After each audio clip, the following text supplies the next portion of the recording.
Assalamualaikum warahmatullahi wabarakatuh. Waalaikumsalam warahmatullahi wabarakatuh. Terima kasih Bapak Ibu semuanya atas hadir di undangan secara virtual ya. Kali ini saya akan berbagi tentang budaya positif yang sudah saya lakukan di program Guru Penggerak modul 1.4 tentang budaya positif. Salam bahagia calon guru penggerak angkatan ketiga, saya Taufik Al-Ghifari di SDN Cikuya, Kecamatan Pagaden, Kabupaten Subang. Yang akan saya bahas ada 6. Yang pertama yaitu perubahan paradigma.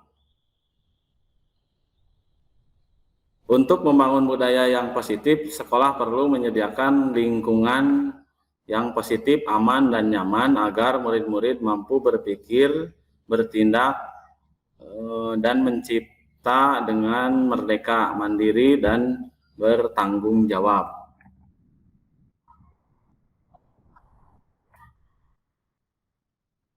Salah satu strategi yang perlu ditinjau ulang adalah bentuk disiplin yang dijalankan selama ini di sekolah-sekolah kita. Pembahasan disiplin kali ini akan meninjau teori yang dikemukakan oleh Diane Goosen. Ya.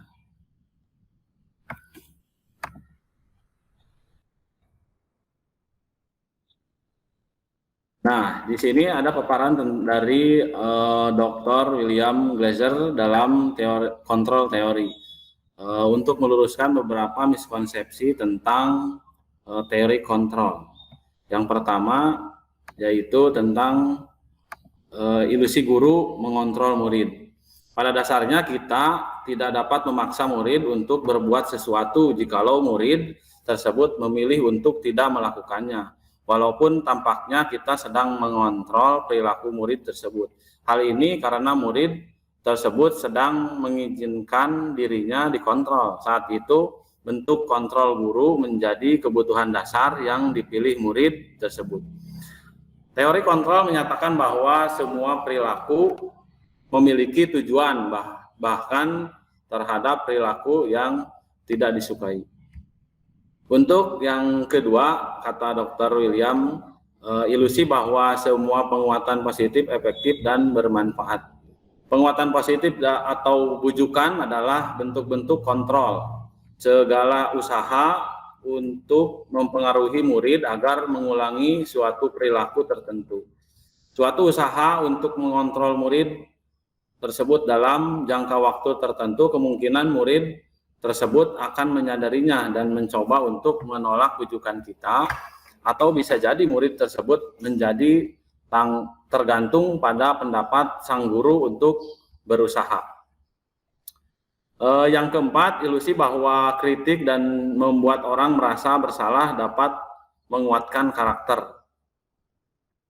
Menggunakan kritik dan rasa bersalah untuk mengontrol murid menuju pada identitas gagal. Mereka belajar untuk merasa buruk tentang diri mereka. Mereka mengembangkan dialog dari yang negatif. Kadangkala sulit bagi guru untuk mengidentifikasi bahwa mereka melakukan perilaku ini. Karena seringkali guru cukup menggunakan suara halus untuk menyampaikan pesan negatif. Yang selanjutnya, ilusi bahwa orang dewasa memiliki hak untuk memaksa.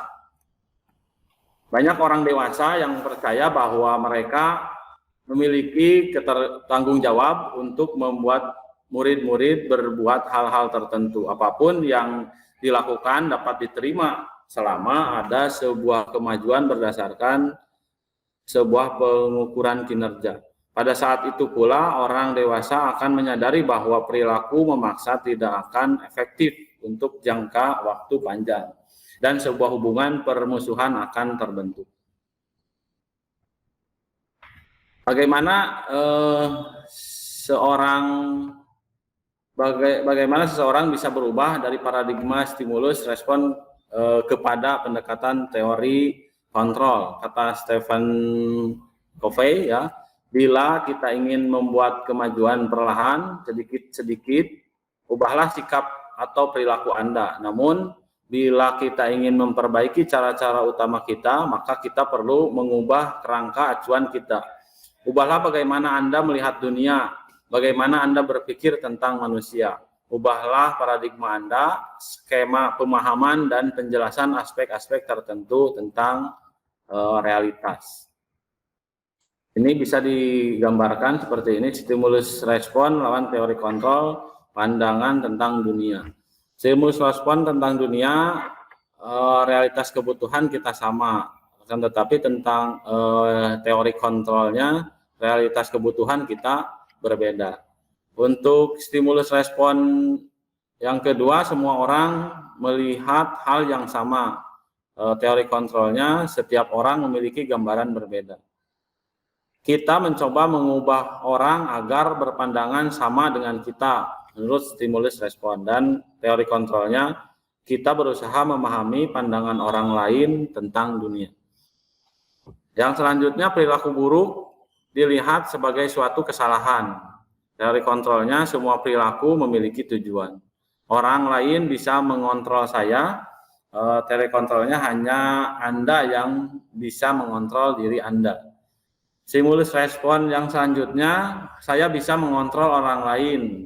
Teori kontrolnya, Anda tidak bisa mengontrol orang lain. Pemaksaan ada pada saat bujukan gagal. Teori kontrolnya, kolaborasi dan konsensus menciptakan pilihan-pilihan baru. Yang selanjutnya, model berpikir untuk stimulus respon, yaitu menang kalah. Kalau untuk teori kontrol itu tentang model berpikir menang-menang. Selanjutnya yang kedua, bahasan yang kedua yaitu tentang konsep disiplin positif dan motivasi. Ada hal atau pertanyaan pemantik ya. Yang pertama, bagaimana cara membuat murid disiplin? Siapakah yang bisa mendisiplinkan murid? Apakah guru yang bisa mendisiplinkan murid, atau kepala sekolah, atau orang tua murid, atau murid itu sendiri? Mengapa? Tentang disiplin. Setelah memahami perbedaan teori stimulus respon dan teori kontrol pada pembahasan sebelumnya tadi, sekarang kita akan masuk tentang konsep disiplin positif yang merupakan unsur utama dalam mewujudkan budaya positif yang kita cita-citakan di sekolah kita.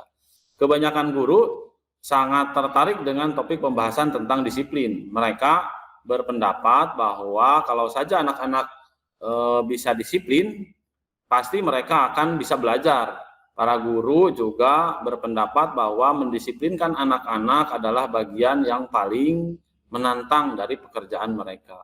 Bagaimana dengan Bapak Ibu di sekolah? Apakah Bapak Ibu memiliki pendapat yang sama?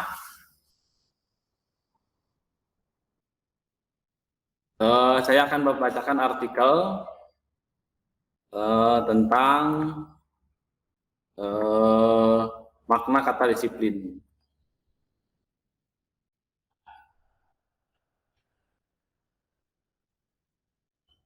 Ketika mendengar kata disiplin, apa yang terbayang di benak Anda?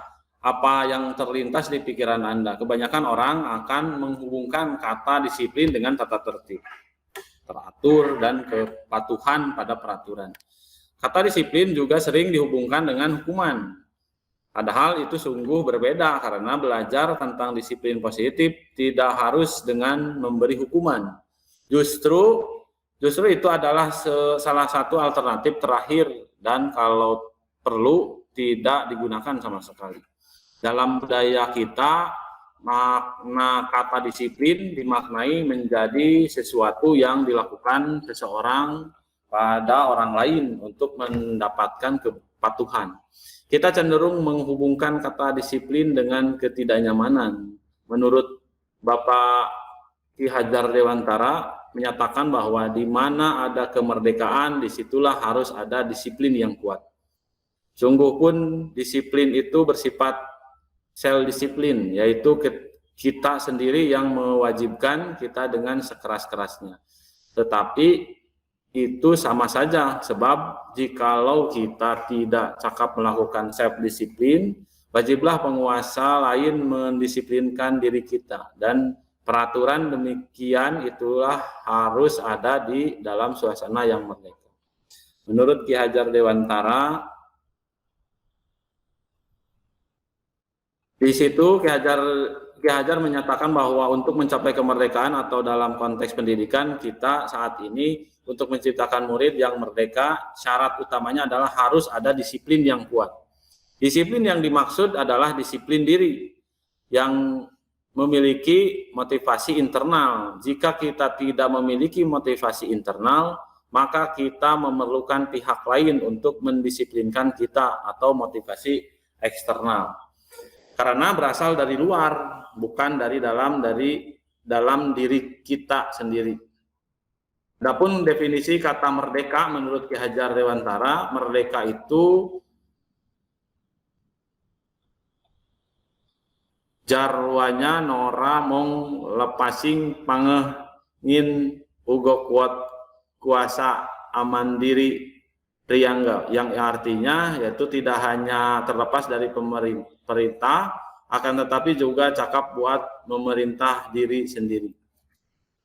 Pemikiran Ki Hajar ini sejalan dengan pandangan Diana Gosen dalam bukunya yaitu Restitusi School Discipline. Diana mengatakan bahwa arti dari kata disiplin berasal dari bahasa Latin yaitu disciplina yang artinya belajar.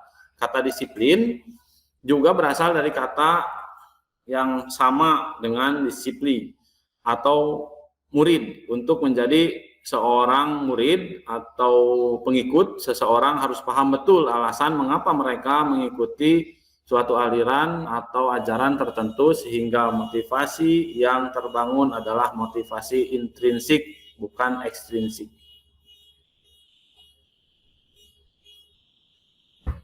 Indah sekali bukan pemikiran tentang konsep-konsep disiplin yang tadi dibacakan. Mari kita bayangkan alangkah indahnya ketika tercipta masyarakat yang bisa saling belajar, yang saling merasa terkait dan terhubung satu sama lain, karena masyarakat seperti itu akan mengambil tanggung jawab untuk pembelajarannya, senantiasa selalu berusaha untuk menjadi lebih baik dari sebelumnya. Itu tujuan dari disiplin diri. Mari kita tanyakan ke diri kita sendiri bagaimana kita berperilaku, mengapa kita melakukan segala sesuatu,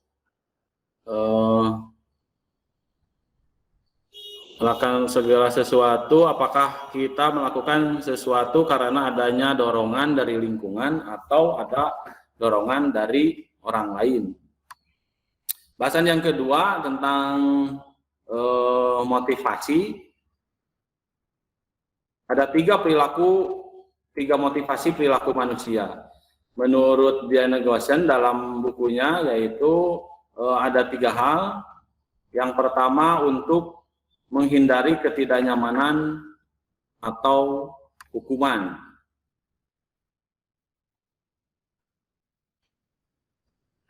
Ini adalah tingkat terendah dari motivasi perilaku manusia. Biasanya orang yang motivasi perilakunya untuk menghindari hukuman atau ketidaknyamanan akan bertanya, apa yang akan terjadi apabila saya tidak melakukannya? Sebenarnya mereka sedang menghindari permasalahan yang mungkin muncul dan berpengaruh pada mereka secara fisik, psikologis maupun tidak terpenuhinya kebutuhan mereka bila mereka tidak melakukan tindakan tersebut.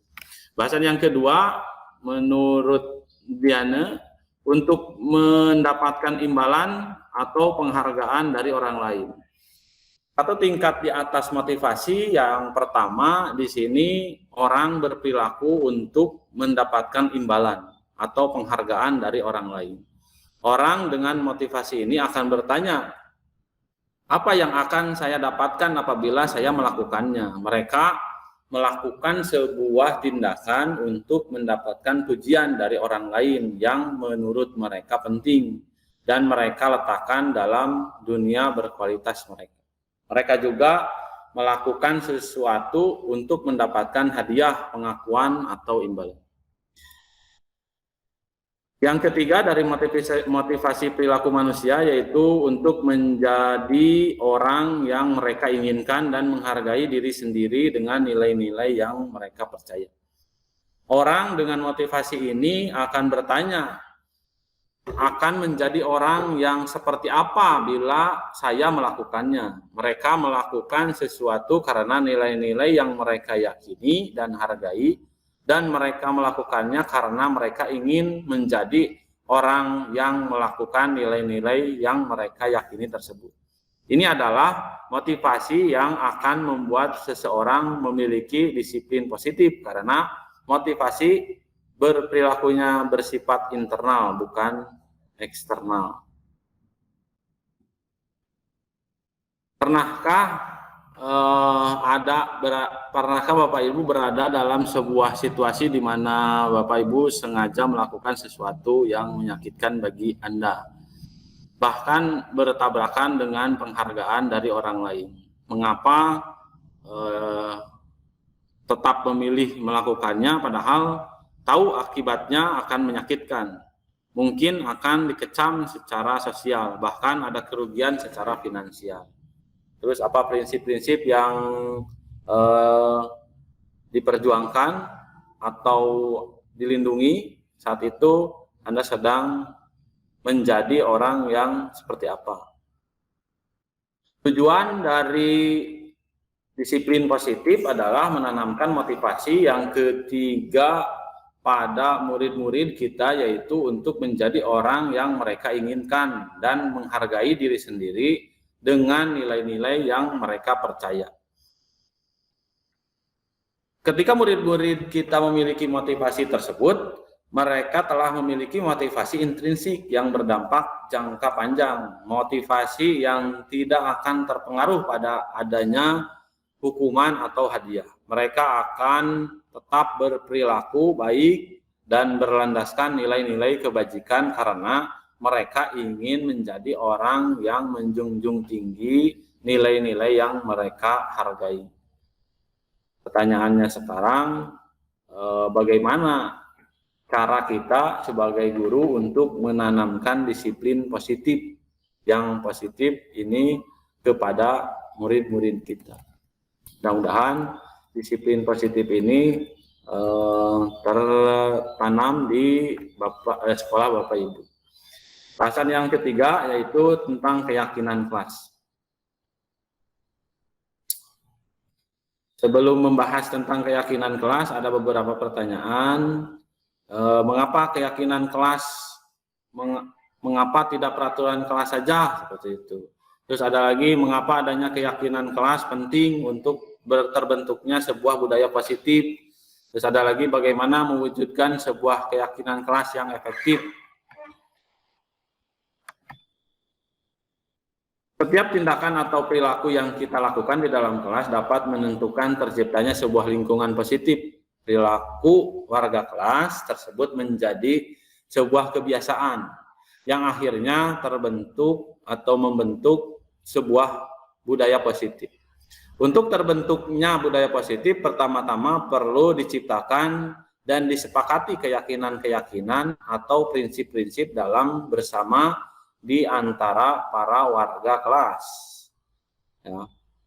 Nilai-nilai kebajikan dan visi sebuah sekolah yang perlu ada untuk menentukan arah tujuan dari sebuah sekolah. Tadi katanya mengapa keyakinan kelas, mengapa tidak peraturan kelas saja? Pertanyaan berikut adalah mengapa kita memiliki peraturan tentang penggunaan helm pada saat mengendarai kendaraan roda 2 atau motor. Kemudian kemungkinan jawabannya adalah untuk keselamatan katanya. Pertanyaan berikut adalah mengapa kita memiliki peraturan tentang penggunaan masker dan mencuci tangan setiap saat? Mungkin jawabannya mungkin untuk kesehatan atau untuk keselamatan. Nilai-nilai keselamatan atau kesehatan inilah yang kita sebut sebagai suatu keyakinan, yaitu nilai-nilai kebajikan atau prinsip-prinsip universal yang disepakati bersama secara universal, lepas dari latar belakang suku, negara, bahasa, maupun agama. Menurut Gerson, suatu keyakinan akan lebih memotivasi seseorang dalam diri atau memotivasi secara intrinsik. Seseorang akan lebih tergerak dan bersemangat untuk menjalankan keyakinan daripada hanya sekedar mengikuti serangkaian peraturan. Murid-murid pun demikian, mereka perlu mendengarkan dan mendalami tentang suatu keyakinan daripada hanya mendengarkan peraturan-peraturan yang mengatur mereka harus berlaku begini atau begitu. Pembentukan keyakinan kelas urutannya atau tata urutannya yaitu keyakinan kelas bersifat lebih abstrak daripada peraturan yang lebih rinci dan konkret. Selanjutnya, keyakinan kelas juga berupa pernyataan-pernyataan yang universal, ya, yang umum. Pernyataan keyakinan kelas senantiasa dibuat dalam bentuk positif. Keyakinan kelas juga hendaknya tidak perlu banyak, sehingga mudah diingat dan dipahami oleh semua warga kelas. Keyakinan kelas sebaiknya sesuatu yang dapat diterapkan di lingkungan tersebut.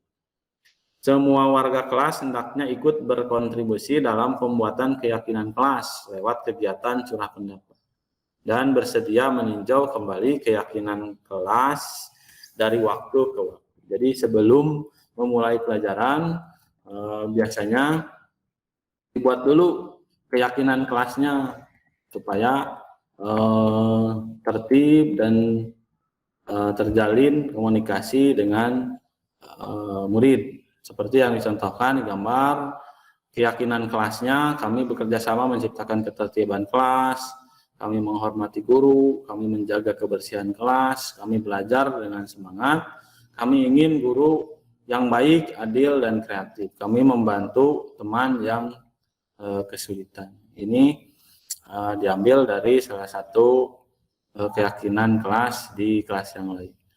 Ada juga penerapan aksi nyata yang sudah saya lakukan tentang keyakinan kelas di kelas saya sendiri. Seperti ini dengan menempelkan post-it, siswa menyatakan atau menuliskan tentang keyakinan mereka sebelum pembelajaran dimulai. Yang keempat, tentang pemenuhan kebutuhan dasar. Ada suatu pertanyaan yang tertera. Ibu Ambar, guru wali kelas 2 di SD Pelita Hati, sedang bingung menghadapi ulah salah satu murid di kelasnya, namanya Doni. Beberapa anak di kelas 2A telah datang padanya untuk mengeluhkan Doni yang seringkali meminta bekal makan siang mereka dengan paksa. Jika Bapak Ibu menghadapi situasi seperti Ibu Ambar, apa yang akan Ibu lakukan? Kira-kira apa alasan Doni melakukan hal tersebut? Dalam konteks penegakan disiplin positif, Ibu Ambar sebaiknya mencari tahu alasan Doni melakukan tindakan tersebut agar mengetahui kebutuhan mana yang sedang berusaha dipenuhi oleh Doni. Ada 5 kebutuhan dasar manusia menurut Dr. William Glasser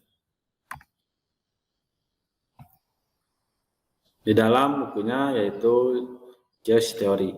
Yang pertama, 5 kebutuhan dasar manusia itu cinta dan kasih sayang, terus penguasaan, kebebasan, kesenangan. Yang pertama tentang cinta dan kasih sayang. Nah, kebutuhan bertahan hidup yang di tengah-tengah posisinya ya adalah kebutuhan yang bersifat fisiologis untuk bertahan hidup, misalnya kesehatan, rumah, makanan, ya, seperti itu. Komponen fisiologis pada kebutuhan ini meliputi kebutuhan akan perasaan aman.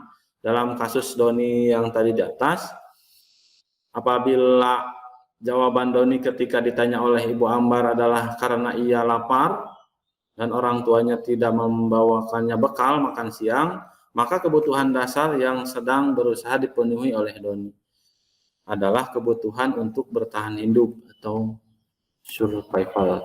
Ya.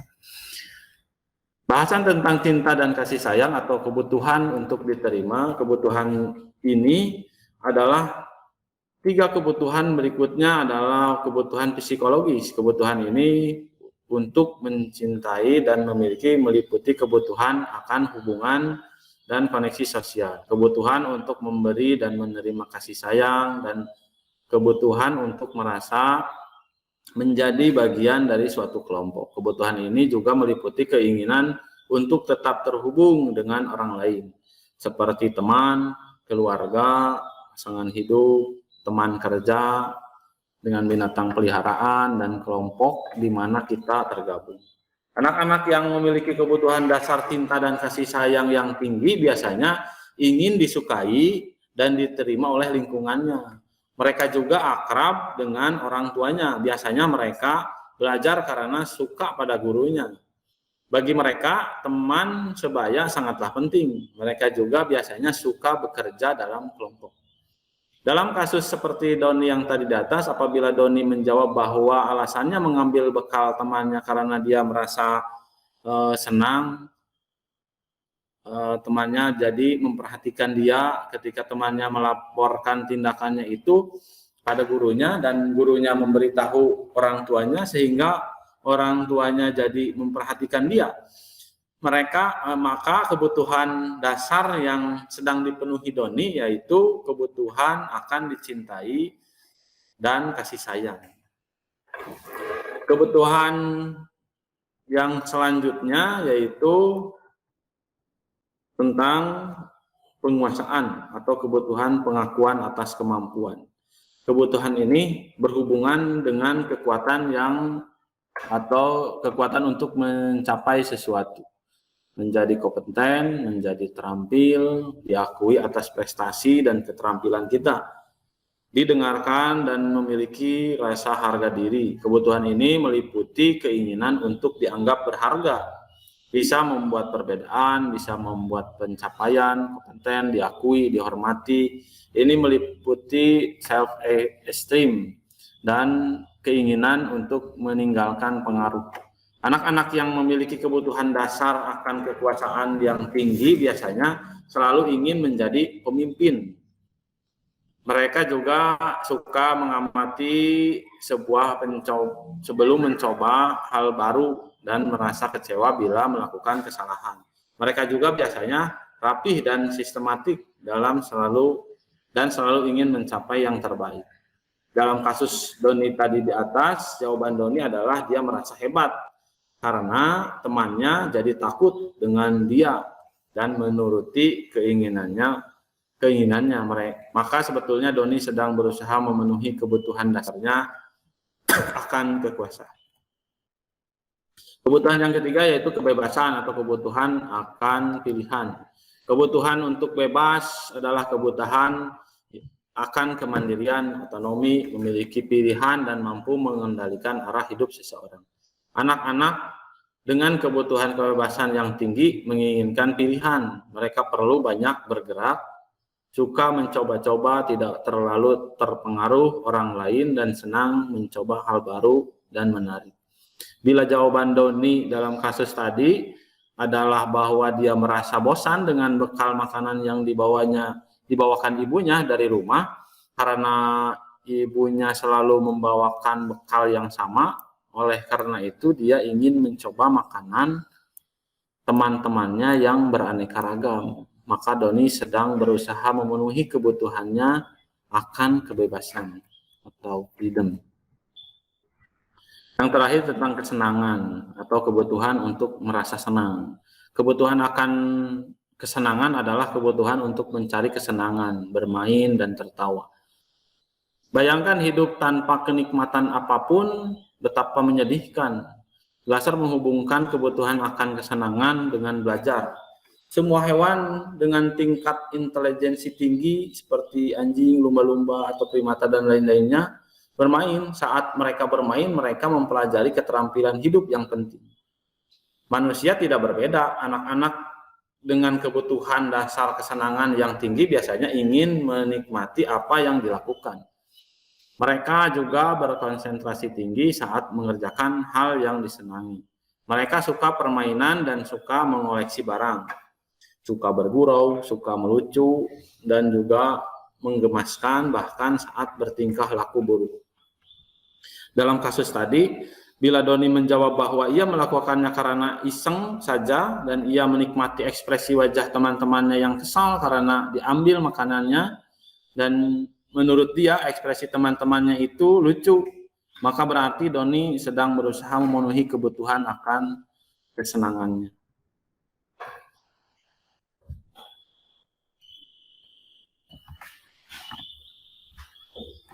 Semua orang senantiasa berusaha untuk memenuhi kebutuhannya dengan berbagai cara. Bila mereka tidak bisa mendapatkan kebutuhannya dengan cara yang positif, mereka akan mencoba mendapatkannya dengan cara yang negatif.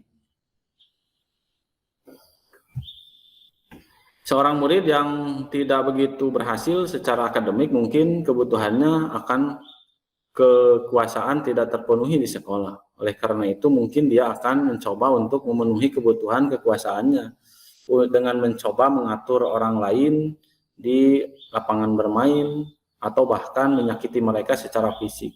Sebagai guru, kita dapat melibatkan dalam kegiatan yang memberi peluang murid tersebut membuat pencapaian yang berarti. Seorang yang tidak merasa diterima oleh teman-temannya, kebutuhannya akan cinta dan kasih sayang tidak terpenuhi. Oleh karena itu dia mungkin akan memiliki satu teman dan memisahkan diri yang lain. Sebagai guru, kita bisa membangun hubungan yang bisa membangun kepercayaan dan keintiman dengan anak ini. Bagaimana dengan Bapak Ibu? Apakah sekarang sudah paham perbedaan dari kelima kebutuhan dasar yang tadi menurut Gleiser, bahwa menyatakan bahwa kapasitas untuk berubah ada di dalam diri kita. Jadi kita dapat mengidentifikasi kebutuhan apa yang mendorong perilaku kita. Maka perubahan perilaku positif dapat dimulai dengan mencari solusi untuk pemenuhan kebutuhan tertentu dengan cara yang positif daripada cara yang negatif.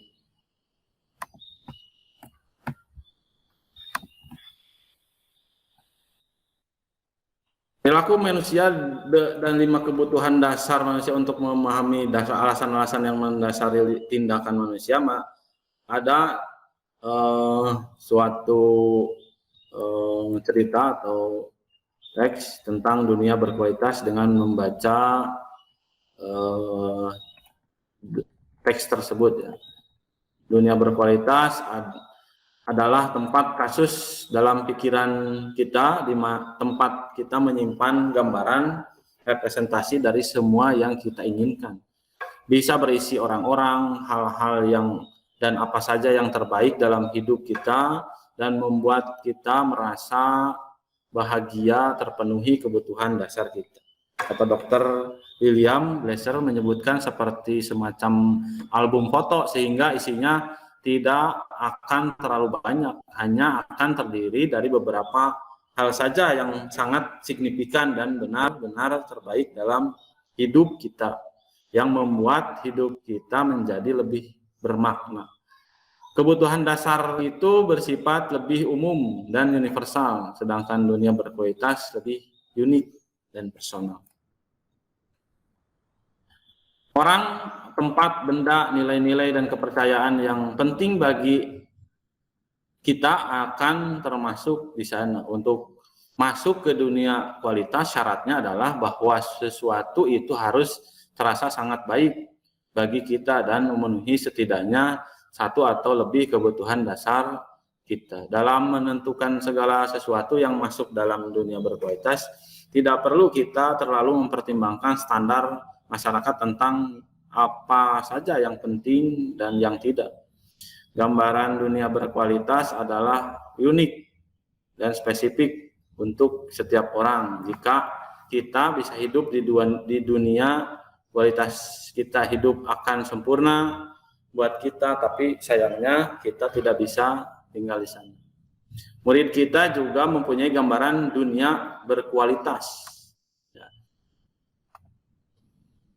Tentunya sebagai guru kita ingin mereka memasukkan hal-hal yang bermakna dari nilai-nilai kebajikan yang hakiki ke dalam dunia berkualitas mereka.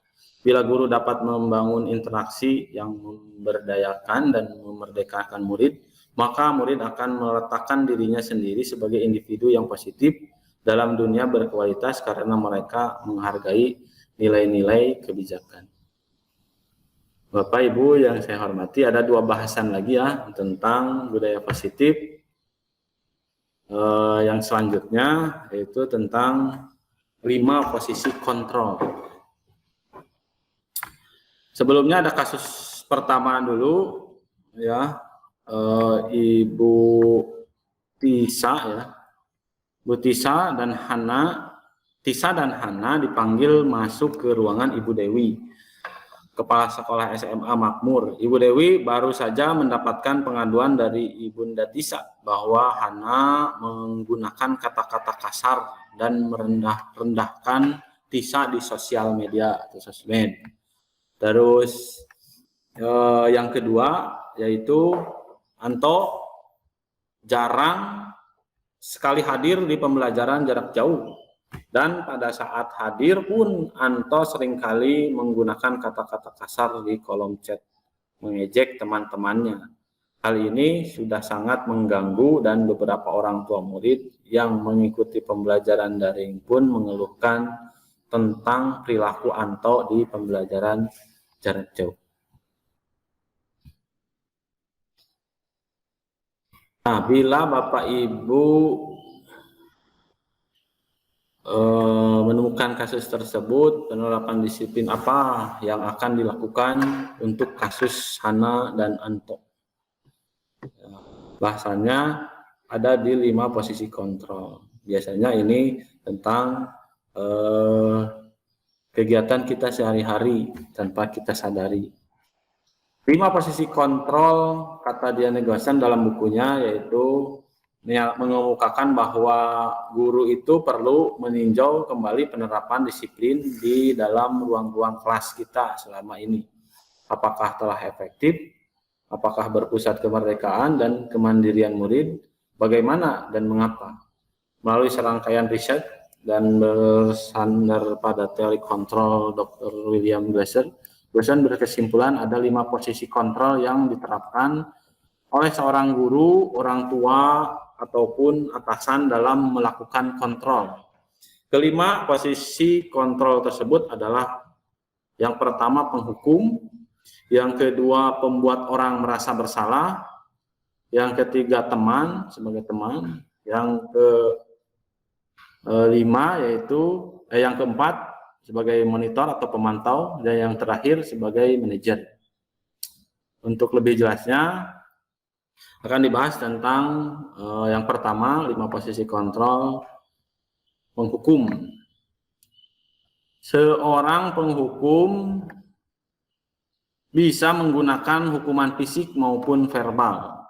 Orang-orang yang menjalankan posisi penghukum senantiasa mengatakan bahwa sekolah memerlukan sistem atau alat yang dapat lebih menekan murid-murid lebih dalam lagi. Guru-guru yang menerapkan posisi penghukum akan berkata, patuhi aturan saya, atau awas, kamu selalu saja salah, pasti selalu yang terakhir selesai.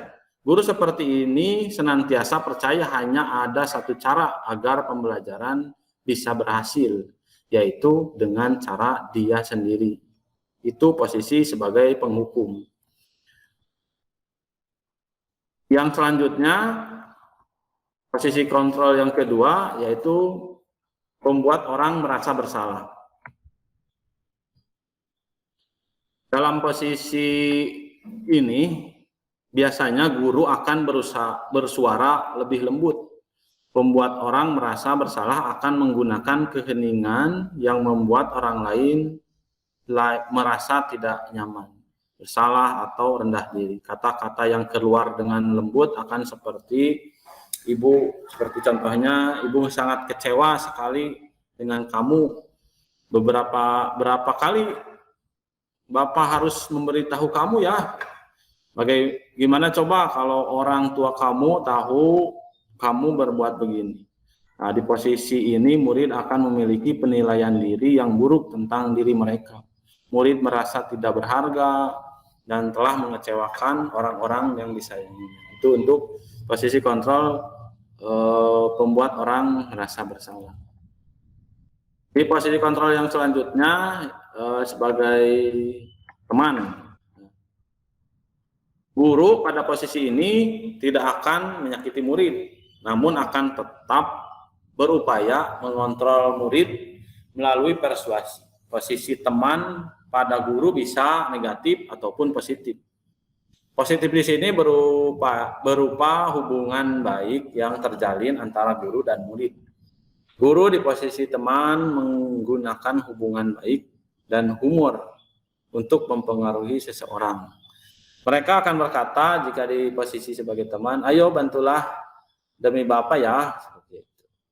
Ayo ingat tidak bantuan Bapak selama ini. Ya sudah kali ini tidak apa-apa, nanti Ibu bantu bereskan. Seperti itu kata-kata posisi kontrol sebagai teman. Hal negatif dari posisi teman adalah bila suatu saat guru tersebut tidak membantu, maka murid akan kecewa dan berkata, saya pikir Bapak Ibu teman saya.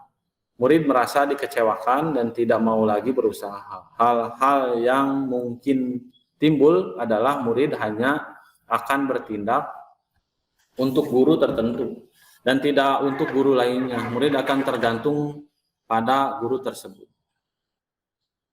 Posisi kontrol yang keempat, monitor atau pemantau. Memonitor berarti mengawasi. Pada saat kita mengawasi, kita bertanggung jawab atas perilaku orang-orang yang kita awasi. Posisi pemantau berdasarkan pada peraturan-peraturan dan konsekuensi. Dengan menggunakan sanksi atau konsekuensi, kita dapat memisahkan hubungan pribadi kita dengan murid. Sebagai seorang yang menjalankan posisi pemantau, pertanyaan yang biasanya muncul, peraturannya apa? Apa yang telah kamu lakukan, sanksi atau konsekuensinya apa, seperti itu. Seorang pemantau sangat mengandalkan perhitungan, catatan, data yang dapat digunakan sebagai bukti atas perilaku seseorang. Posisi ini akan menggunakan stiker, slip atau catatan, daftar cek. Posisi monitor sendiri berawal dari teori stimulus respon yang menunjukkan tanggung jawab guru dalam mengontrol murid. Posisi kontrol yang terakhir, manajer. Posisi terakhir, manajer adalah posisi mentor di mana guru berbuat sesuatu bersama dengan murid. Mempersilahkan murid mempertanggungjawabkan perilakunya. Mendukung murid agar dapat menemukan solusi atas permasalahannya sendiri. Sebagai seorang manajer, telah memiliki keterampilan di posisi teman maupun pemantau, dan dengan demikian bisa jadi di waktu-waktu tertentu kembali kepada kedua posisi tersebut bila diperlukan. Namun bila kita menginginkan murid-murid kita menjadi manusia yang merdeka, mandiri, dan bertanggung jawab, maka kita perlu mengacu kepada restitusi yang dapat menjadikan murid kita seorang manajer bagi dirinya sendiri. Di manajer, murid diajak untuk menganalisis kebutuhannya sendiri maupun kebutuhan orang lain. Di sini penekanan bukan pada kemampuan membuat konsekuensi, namun dapat berkolaborasi dengan murid bagaimana memperbaiki kesalahan yang ada. Seorang manajer biasanya berkata seperti ini. Apa yang kita yakini? Nah, kembali lagi tadi ke tentang keyakinan kelas tadi yang sudah dibuatkan. Apakah kamu meyakininya? Seperti itu. Jika kamu meyakininya, apakah kamu bersedia memperbaikinya? Jika kamu memperbaiki ini, hal ini menunjukkan apa tentang dirimu. Terus apa rencana kamu untuk memperbaiki hal tersebut. Tugas seorang manajer bukan untuk mengatur perilaku seseorang. Kita membimbing murid untuk dapat mengatur dirinya. Seorang manajer bukan memisahkan murid dari kelompoknya, tetapi mengembalikan murid tersebut ke kelompoknya dengan lebih baik dan kuat. Bisa jadi dalam praktik penerapan disiplin sehari-hari kita akan kembali ke posisi teman atau sebagai pemantau. Karena murid yang ditangani belum siap diajak berdiskusi atau diundang melakukan restitusi. Namun perlu disadari tujuan akhir dari 5 posisi kontrol yang tadi seorang guru adalah pencapaian posisi manajer, di mana di posisi inilah murid dapat menjadi pribadi yang mandiri, merdeka, dan bertanggung jawab atas segala perilaku dan sikapnya yang pada akhirnya dapat menciptakan lingkungan yang positif, nyaman, dan aman. Banyak kasus yang seperti contohnya yang biasa suka terlihat ya di sekolah-sekolah kita, ketika ada suatu kasus adik yang datang terlambat atau terlambat hadir di sekolah. Kalau kita sebagai penghukum, dengan nada suara tinggi, bahasa tubuh, nada mata melotot, dan jari menunjuk-nunjuk, dan berkata, terlambat lagi, pasti terlambat lagi, selalu datang terlambat. Kapan bisa datang tepat waktu? Seperti itu. Tanyakan kepada diri kita bagaimana perasaan murid bila guru berbicara seperti itu pada saat muridnya datang terlambat. Apa akibatnya? Kemungkinan murid marah dan mendendam atau bersifat agresif. Bisa jadi sesudah kembali duduk, murid tersebut akan mencoret-coret bukunya atau menulis di meja tulisnya. Dan yang lebih buruk lagi, sepulang sekolah, murid tersebut melihat motor, mobil, akan menggores kendaraannya tersebut dengan paku. Itu akibat dari posisi kontrol sebagai penghukum. Kalau misalkan kasus yang tadi adik terlambat datang ke sekolah, kita posisinya sebagai pembuat orang lain merasa bersalah, mungkin nada suaranya agak lebih halus atau sedih atau memelas, bahasa tubuh merapat pada anak dan terlihat lesu. Adik, kamu ini bagaimana ya? Kamu sudah berjanji dengan ibu tidak akan terlambat lagi. Kamu kenapa ya senang sekali mengecewakan ibu? Ibu benar-benar kecewa sekali. Bagaimana perasaan murid bila ditegur seperti cara tersebut? Akibatnya apa pada murid? Murid akan merasa bersalah telah mengecewakan ibu dan bapak gurunya. Murid akan merasa bahwa menjadi orang yang gagal dan tidak sanggup membahagiakan orang lain. Kadangkala sikap seperti ini lebih berbahaya dari sikap penghukum karena emosi akan tertanam rapat di dalam dirinya. Tidak seperti murid dengan guru penghukum, di mana murid bisa menumpahkan amarahnya walaupun dengan cara negatif. Murid tertekan seperti inilah yang tiba-tiba bisa meletus amarahnya dan bisa menyakiti diri sendiri atau orang lain. Bila posisi kontrol sebagai teman, nada suaranya ramah, akrab, bercanda, dan bahasa tubuhnya merapat pada murid, mendekat, ya, mata dan senyum jenak. Biasanya yang dikatakan posisi kontrol sebagai teman, adik, ayolah, bagaimana sih kamu? Kemarin kamu sudah janji pada bapak, bukan? Kenapa terlambat lagi sambil tertawa ringan? Ya sudah, tidak apa-apa, duduk dulu sana, nanti bapak akan bantu kamu, sambil senyum-senyum. Bagaimana akibatnya perasaan murid ketika posisi kontrol guru sebagai teman? Murid akan merasa senang dan akrab dengan guru. Ini termasuk dampak yang positif. Hanya saja di sisi negatif, murid menjadi tergantung pada guru tersebut. Bila ada masalah, dia merasa bisa mengandalkan guru tersebut untuk membantunya. Akibat lain dari posisi teman, adik hanya akan berbuat sesuatu bila yang menyuruh adalah guru tersebut. Dan belum tentu berlaku yang sama dengan guru atau orang lain. Jika sebagai pemantau, tadi yang terlambat tadi, dengan nada suara datar, bahasa tubuh yang formal, guru akan berkata, "Adi, tahukah kamu jam berapa kita memulai?" Kata Adi, "Tahu Pak." Kamu terlambat 15 menit. Apakah kamu sudah mengerti apa yang harus dilakukan bila terlambat? Jawab Adi, "Paham Pak, saya harus tinggal kelas pada jam istirahat nanti dan mengerjakan tugas yang tertinggal." Kata gurunya, "Ya benar, nanti pada saat jam istirahat kamu harus sudah di kelas untuk menyelesaikan tugas yang tertinggal. Saya tunggu ya." Bagaimana perasaan murid jika diperlakukan seperti itu? Akibatnya apa? Murid memahami sanksi yang harus dijalankan karena telah melanggar salah satu peraturan sekolah. Guru tidak menunjukkan suatu emosi yang berlebihan, menjadi marah atau membuat merasa berbuat salah. Murid tetap dibuat tidak nyaman dengan harus tinggal di kelas.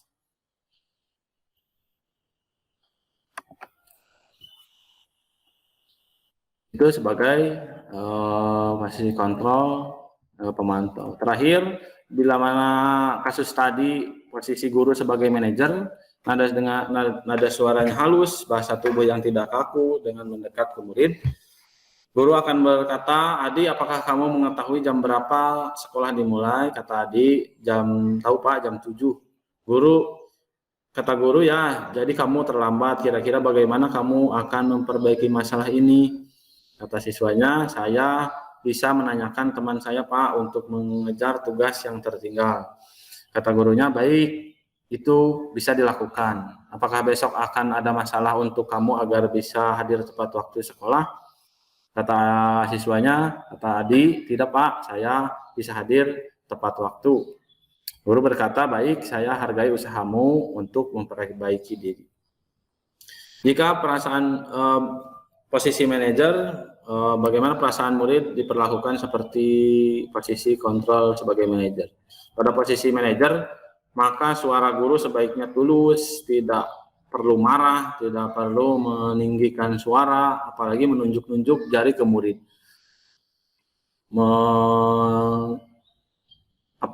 Bersikap seolah-olah menyesal, tampak sedih sekali akan perbuatan murid ataupun bersenda gurau menempatkan diri sebagai teman murid. Fokus adalah pada murid, bukan untuk membahagiakan guru atau orang tua. Murid sudah mengetahui adanya suatu masalah dan suatu perlu terjadi bila guru mengambil posisi pemantau, guru akan melihat apa sanksinya, apa peraturannya.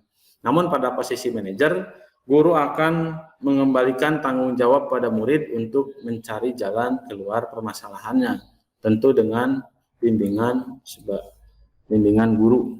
Itu 5 posisi kontrol yang biasanya kita sadari dilakukan. 5 posisi kontrol tersebut ada pada diri kita ya, tinggal kita masuk dalam posisi yang mana. Bila mana itu tidak baik, maka harus diperbaiki. Ini aksi nyata yang sudah saya lakukan di kelas. Yang terakhir yaitu segitiga restitusi. Ya.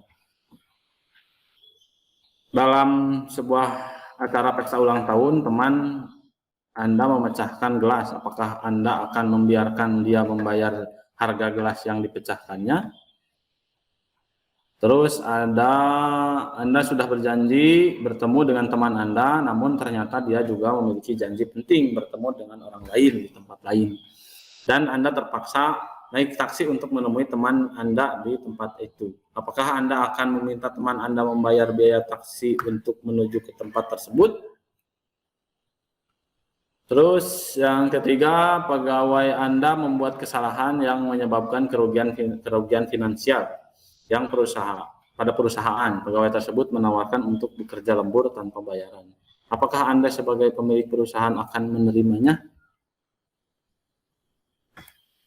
Nah, ketika murid Anda melakukan kesalahan,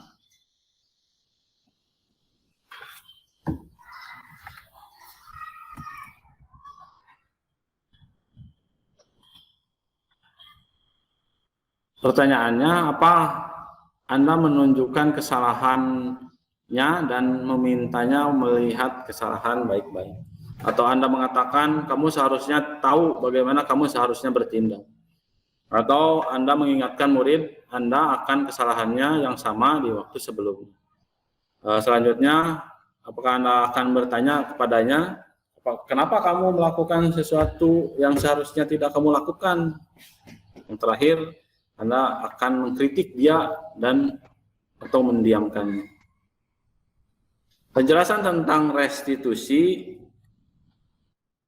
ini adalah proses menciptakan kondisi bagi murid untuk memperbaiki kesalahan mereka sehingga mereka bisa kembali pada kelompok mereka dengan karakter yang lebih kuat menurut Gosen 2024. Restitusi juga adalah proses kolaboratif ya, yang mengajarkan murid untuk mencari solusi untuk masalah dan membantu murid berpikir tentang orang seperti apa yang mereka inginkan dan bagaimana mereka harus memperlakukan orang lain. Restitusi membantu murid menjadi lebih memiliki tujuan, disiplin positif, dan memulihkan dirinya setelah berbuat salah. Penekanannya bukanlah pada bagaimana berperilaku untuk menyenangkan orang lain atau menghindari ketidaknyamanan, namun tujuannya adalah menjadi orang yang menghargai nilai-nilai kebajikan yang mereka percayai.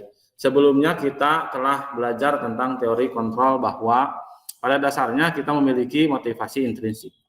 Melalui restitusi, ketika murid berbuat salah, guru akan menggapai dengan cara yang memungkinkan murid untuk membuat evaluasi internal tentang apa yang dapat mereka lakukan untuk memperbaiki kesalahan mereka dan mendapatkan kembali harga dirinya.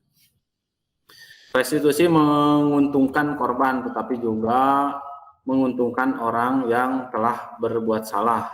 Ini sesuai dengan prinsip dari teori kontrol William Glasser tentang solusi menang-menang. Selanjutnya, restitusi bukan untuk menebus kesalahan, namun untuk belajar dari kesalahan. Ini merupakan ciri-ciri restitusi yang membedakannya dengan program disiplin lainnya. Dalam restitusi ini, ketika murid berbuat salah, guru tidak mengarahkan untuk menebus kesalahan dengan membayar sejumlah uang, memperbaiki kerugian yang timbul, atau sekedar meminta maaf, karena kalau fokusnya ke sana, maka murid yang berbuat salah akan fokus pada tindakan untuk menebus kesalahan dan menghindari ketidaknyamanan. Yang bersifat eksternal bukannya pada upaya perbaikan diri yang lebih bersifat internal. Biasanya setelah menebus kesalahan, orang yang berbuat salah akan merasa sudah selesai dengan situasi itu sehingga merasa lega dan seolah-olah kesalahan tidak pernah terjadi. Terkadang bisa muncul perasaan ingin balas dendam bila orang yang berbuat salah sebetulnya merasa tidak rela harus melakukan sesuatu untuk menebus kesalahannya. Kalau tindakan untuk menebus kesalahannya dipahami sebagai hukuman, maka mungkin mereka berpikir untuk membuat situasinya menjadi impas. Pembalasan seperti ini akan berdampak jangka panjang karena konfliknya akan tetap ada. Menebus kesalahan itu tidak salah, namun biasanya tidak membuat kita menjadi pribadi yang lebih kuat. Restitusi sebenarnya juga meliputi usaha untuk menebus kesalahan, tetapi sebaiknya merupakan inisiatif dari murid yang melakukan kesalahan. Proses pemulihan akan terjadi bila ada keinginan dari murid yang berbuat salah untuk melakukan sesuatu yang menunjukkan rasa penyesalan. Fokusnya tidak hanya pada mengurangi kerugian pada korban, tetapi juga bagaimana menjadi orang yang lebih baik dan melakukan hal baik pada orang lain dengan kebaikan yang ada pada diri kita. Selanjutnya, restitusi memperbaiki hubungan. Ini tentang memperbaiki hubungan dan memperkuatnya, yaitu restitusi juga membantu murid-murid dalam hal mereka ingin menjadi orang seperti apa dan bagaimana mereka ingin diperlakukan. Restitusi adalah proses refleksi dan pemulihan. Proses ini menciptakan kondisi yang aman bagi murid untuk menjadi jujur pada diri mereka sendiri dan mengevaluasi dampak dari tindakan mereka pada orang lain. Ketika proses pemulihan dan evaluasi diri telah selesai, mereka bisa memulai berpikir tentang apa yang bisa dilakukan untuk menebus kesalahan mereka pada orang yang menjadi korban. Restitusi adalah tawaran, bukan paksaan. Selanjutnya, restitusi menuntun untuk melihat dalam dirinya. Restitusi menjadi kebutuhan dasar yang mendasari tindakan. Restitusi fokus pada karakter bukan tindakan. Nah, ini segitiga restitusi. Di dalam segitiga restitusi ada beberapa langkah seperti tampak pada gambar. Yang pertama, menstabilkan identitas. Yang kedua, validasi tindakan yang salah. Yang ketiga, menanyakan keyakinan. Hal yang pertama dari 3 restitusi itu biasanya menstabilkan identitas itu yang pertama. Seperti setiap orang pasti pernah melakukan kesalahan. Kamu bukan satu-satunya yang pernah melakukan. Menstabilkan identitas sebagian dasar dari sebagai tujuan untuk mengubah identitas anak dari orang yang gagal karena melakukan kesalahan menjadi orang yang sukses. Anak yang sedang mencari perhatian adalah anak yang sedang mengalami kegagalan. Dia mencoba untuk memenuhi kebutuhan dasarnya, namun ada benturan. Kalau kita mengkritik dia, maka kita akan tetap membuatnya dalam posisi gagal. Kalau kita ingin ia menjadi proaktif, maka kita harus meyakinkan si anak dengan cara mengatakan seperti berikut. Berbuat salah itu tidak apa-apa, katanya. Tidak ada manusia yang sempurna. Itu pada posisi menstabilkan identitas. Bisa juga, saya juga pernah melakukan kesalahan seperti itu. Kita bisa menyelesaikannya. Terus Bapak Ibu tidak tertarik mencari apa yang salah, siapa yang salah, tetapi Bapak atau Ibu ingin mencari solusi dari permasalahan ini. Apakah kamu sedang menjadi teman yang baik buat dirimu sendiri? Bisa menjadi pertanyaan ketika di posisi atau menstabilkan identitas. Yang kedua, validasi tindakan yang salah. Setiap tindakan kita dilakukan dengan suatu tujuan, yaitu memenuhi kebutuhan dasar. Kalau kita memahami kebutuhan dasar, apa yang mendasari sebuah tindakan, kita akan bisa menemukan cara-cara paling efektif untuk memenuhi kebutuhan tersebut. Biasanya pada posisi validasi tindakan, kalimat-kalimat yang tertuang biasanya, padahal kamu bisa melakukan yang lebih buruk dari ini ya, seperti itu. Apakah kamu pasti punya alasan mengapa melakukan hal itu pada posisi validasi tindakan.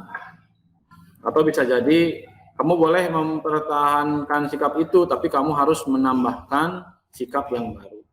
Itu untuk posisi yang kedua. Biasanya guru menyuruh anak untuk menghentikan sikap yang tidak baik. Tapi teori kontrol menyatakan bahwa resep itu tidak manjur. Mungkin tindakan guru dengan memvalidasi sikap yang tidak baik seperti bertentangan dengan aturan yang ada. Yang ketiga, menyatakan atau menanyakan keyakinan. Ya. Teori kontrol menyatakan bahwa kita pada dasarnya termotivasi secara internal. Kita ketika identitas sukses telah tercapai di langkah pertama dan tingkah laku yang salah telah divalidasi pada langkah kedua, maka anak akan sikap untuk dihubungkan dengan nilai-nilai yang dia percaya dan berpindah menjadi orang yang dia inginkan. Pertanyaan-pertanyaan itu biasanya keluar seperti ini. Apa yang kita percaya sebagai kelas atau keluarga? Apa nilai-nilai umum yang kita telah sepakati atau kita yakini? Apa bayangan kita tentang kelas yang ideal? Kamu mau jadi orang yang seperti apa? Bisa menanyakan seperti itu. Penting untuk menanyakan ke anak. kehidupan seperti apa nantinya yang mereka inginkan. Apakah kamu ingin menjadi orang yang sukses, bertanggung jawab, atau bisa dipercaya? Kebanyakan anak akan mengatakan iya, tapi mereka tidak tahu bagaimana caranya menjadi orang seperti itu.